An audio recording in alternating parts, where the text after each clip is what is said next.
Bok ekipa! Kako ste? Danas vam donosim vruću vijest o jednom igraču koji je glavna tema u Dinamu iz Zagreba. Toliko je nevjerojatno da će vas ostaviti bez teksta. Ali prije nego sve otkrijem, znate već, pretplatite se na kanal, uključite obavijesti i ostavite taj like jer ovdje uvijek donosimo najnovije vijesti iz nogometa. Krenimo! U posljednje vrijeme, jedno ime se ističe u Dinamu iz Zagreba, Takuro Kaneko. Ovaj 26-godišnji Japanac igra fantastično i privlači pažnju nogometnih navijača diljem svijeta. Pogledajte što je sve napravio u proteklim tjednima. Krajem listopada, bio je ključan za pobjedu Dinama nad Lokomotivom, s jednim golom i asistencijom u sudačkoj nadoknadi.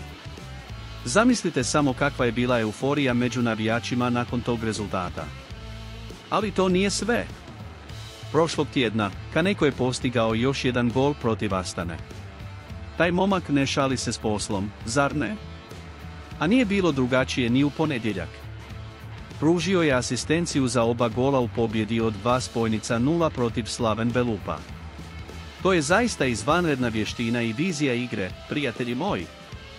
Ove impresivne nastupe primijetio je nogometni skaut Ron Dor, koji ima skoro 60.000 pratitelja na društvenim mrežama.